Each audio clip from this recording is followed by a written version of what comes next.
YouTube, what's up? Today we have my what is in the bag video for you.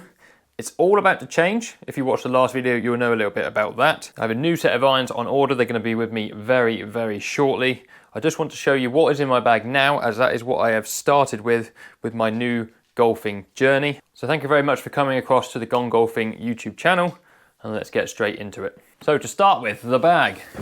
We have a McGregor stand bag. I picked this up off of Clubs for Cash for the pricely sum of £60. Absolute bargain. When I decided I was going to get back into playing a bit of golf, I messaged a friend of mine who is an assistant pro at the local club that I play at, and I basically said, look mate, I want to play golf again. I want to buy some clubs because I haven't got any. The old bag I had was absolutely total. The zips had corroded. I couldn't even get in the pockets. And I said, can you just help me, give me a bit of guidance on what to buy? I don't want to spend loads of money. And to be fair to Ollie, he did. He did a really, really good job. So he found me this bag, as I said, for 60 quid online, which is amazing. It's a stand bag, perfect. I'm quite happy to carry a bag around. I'm not going to be in a buggy very much at all. Now I decided to take up golf again around my 30th birthday, and so that worked quite well with a couple of little birthday presents. One from my parents was this rangefinder. It's just from Amazon. It's not very expensive. It does a job. It is not a premium product whatsoever. Perfectly good enough for me getting started, and definitely something that can obviously be upgraded in the future. But anyway, you guys want to see clubs, so let's start pulling out some clubs. I'm going to leave this one until the end. Right, where shall we start? Let's start, we might as well start with the big stick, with the driver. So I had a handful of clubs left from when I was playing a few years ago. I haven't really played since I was about 18, 19, and I've just turned 30, so a good 10, 11 years. And this driver here, it is a Ram, was the one that I had in my old set. Very basic, no adjustment on it whatsoever. It hit a ball off a tee, never where I wanted it to go. Mostly my fault, obviously, but yeah, that's what I have. It is a Ram R4 Demon, and I also have the matching 3-wood. If you watched the last video, you'll know that this has been upgraded, and you'll see that in a little while. Right, irons. I'm going to talk about them before I show you. So again, just to backtrack a bit, messaged my friend Ollie, said there's obviously loads of irons for sale online. Some of them are really cheap. What do I need? What's a good iron to get me into? Something that I can hit without having to think too much. Obviously my swing is all over the place. I've been playing for about 4 weeks now, and I've just about got a consistent swing, which I'm happy with. But at the start, all over the place. So anyway, he sorted me out, and he found online for me these. So these are Callaway Razor irons. Now the set that I bought only came 5 through 9, so I got 5, 6, 7, 8 and 9 iron.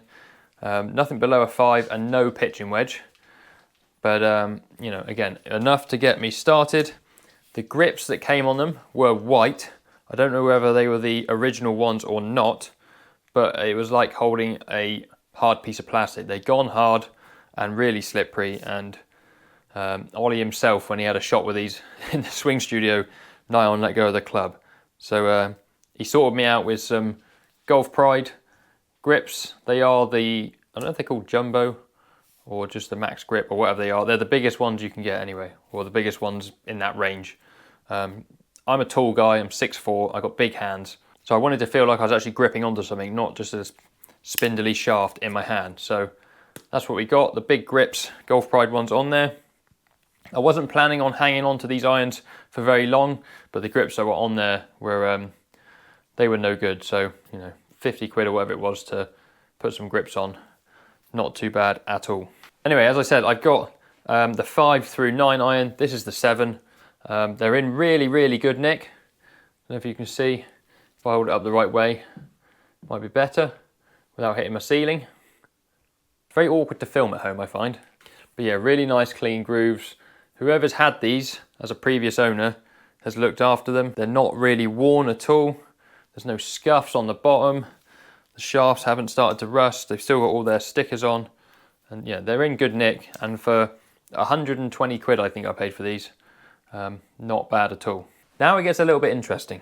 Now, seeing as that set of irons didn't come with a pitching wedge, I didn't have much choice other than to take the pitching wedge out my old set of clubs. Here it is. It is also the Ram pitching wedge from the Ram set of clubs I had before.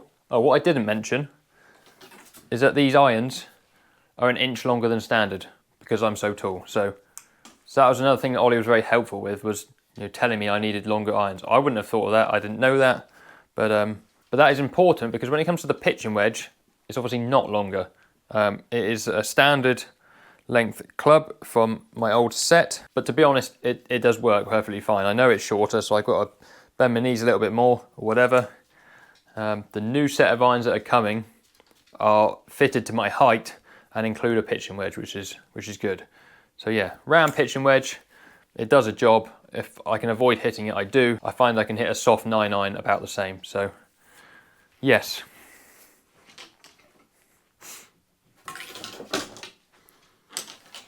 Now this is interesting. At some point when we were growing up, my brother must have been into golf as well, because we had a couple of odd clubs lying around at home. This was actually in my old bag, and it's actually a Dunlop. So it's a Dunlop club. I never had Dunlop clubs, so my brother must have had them. It's actually in much better nick than my pitching wedge. Again, it's a standard length club, so it's not ideal, but at the same time, it does a job. Definitely something I'm going to look at upgrading, along with the 3-wood that is currently in my bag. That needs changing or upgrading. I really want to get my wedges in order. So, but as there always is, there's always room for improvement in your bag somewhere, and that is definitely an area of mine. So the wedges, but yeah, Dunlop sand wedge. Not seen a lot of use or abuse, so it's currently in the bag. Now this is probably a very popular wedge. It is a 60-degree Titleist Vokey design. Now I can't quite remember, but I am pretty sure my dad picked this up at the recycling centre, or the tip that is near us, for under a £5. It's one of those old lovely rusty ones that you let them rust up, don't really touch the face too much. Really nice sole on the club. So nice open 60-degree. It's a club that I can hit consistently, which is a bit bizarre because they are quite technical wedges around the greens. It's got a little bit of a rattle and a roll to it. I don't know if you can hear that on the mic. Anywhere within sort of 60, 70 yards of the green. For whatever reason, I seem to be able to hit this fairly consistently and get it to do what I want. I can open it up and give it a real high flop in onto the green and sort of stop it dead, or I can play the little delicate chip and run with it. So yeah, this is a wedge I'm quite happy with. I would quite like to have a set of these, maybe in a 60, a 56 and a 52 maybe. Yeah, but that's a future investment. So really like this club. That's not going anywhere for the time being. Great find from the old man. Now, when it comes to putters, Ollie had actually picked me out one online. He said, this is a good starting putter. It will suit you absolutely brilliantly. It looks in really nice condition, whatever. And so I completely ignored his advice and I picked something much, much cheaper. But anyway, I have a TaylorMade, what is it, a Ghost Tour? Yeah, Ghost Tour Monte Carlo 12. It's seen a bit of abuse. The paint's all coming off. But at the end of the day, it's got a lovely mark on the edge there to line up with your ball mark, which I find really helpful. When I stand over the ball, I don't really have to move my eyes to be directly over that mark either, which is obviously important. And it just feels nice in my hands. It's got a big old chunky grip on it. It's a wind grip.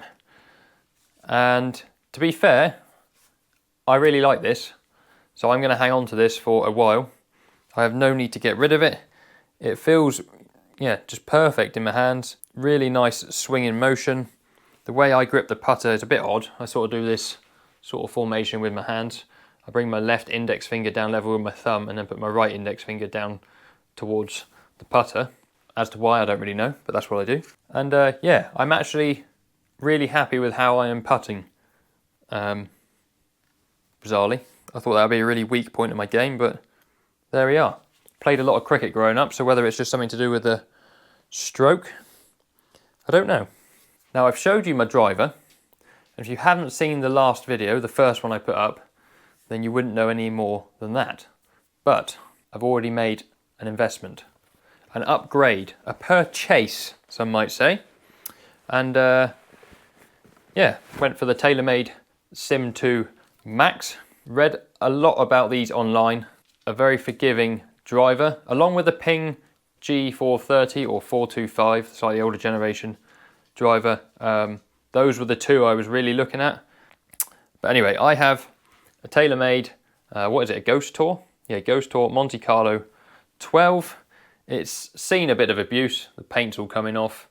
But at the end of the day, it's got a lovely mark on the edge there to line up with your ball mark, which I find really helpful. When I stand over the ball, I don't really have to move my eyes to be directly over that mark either, which is obviously important. And it just feels nice in my hands. It's got a big old chunky grip on it. It's a wind grip. And to be fair, I really like this. So I'm going to hang on to this for a while. I have no need to get rid of it. It feels, yeah, just perfect in my hands. Really nice swinging motion. The way I grip the putter is a bit odd. I sort of do this sort of formation with my hands. I bring my left index finger down level with my thumb and then put my right index finger down towards the putter. As to why, I don't really know, but that's what I do. And yeah, I'm actually really happy with how I am putting. Bizarrely, I thought that would be a really weak point in my game, but there we are. Played a lot of cricket growing up, so whether it's just something to do with the stroke, I don't know. Now I've showed you my driver, and if you haven't seen the last video, the first one I put up, then you wouldn't know any more than that. But I've already made an investment, an upgrade, a purchase, some might say. And yeah, went for the TaylorMade Sim 2 Max. Read a lot about these online. A very forgiving driver, along with the Ping G430 or 425, slightly older generation driver. Those were the two I was really looking at. And when it came to buying one, I found this one at a really good price in as new condition.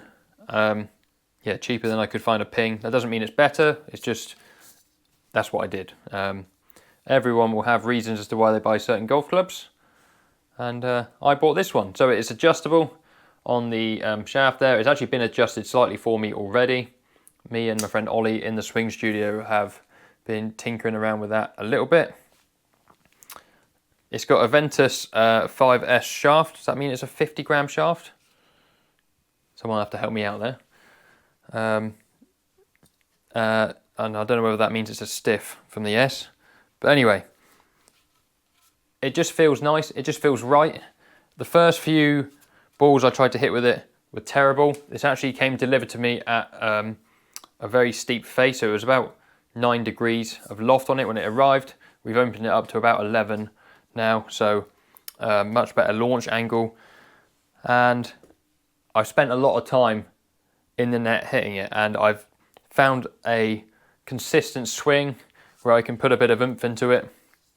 I think what I was trying to do when I first got this and got it to the net was just trying to beat the ball 400 yards, and it's never going to go well, is it? But yeah, Sim 2 Max, so far so good, really enjoying this driver, and you know, hoping just to get better and better with it and make it a consistent part of my game, because the courses around us, you know, you're going to need a driver off the tee a lot of the time. So yeah, Sim 2 Max, the first little upgrade I've made to my bag, and yeah, really happy with that. I might even look at getting the matching 3-wood at some point in the future. So that sort of wraps up my what is in the bag. Of course, it's going to change. In 48 hours time, those irons will not be in there. The new ones will be here, and they'll be going straight in the bag, straight up to the golf club to have a hit with them. And I look forward to showing you those when they arrive. Thank you very much for watching. If you head down to the video description, there are some links across to my Instagram and also my TikTok. I put a few little clips of myself hitting some balls in the net up on there recently, so go and check those out if you'd like to. Give the video a thumbs up, just helps it go to more people on the YouTube algorithm. and subscribe if you haven't. And we will be back with the new what's in the bag when the new irons turn up very soon. Thanks guys.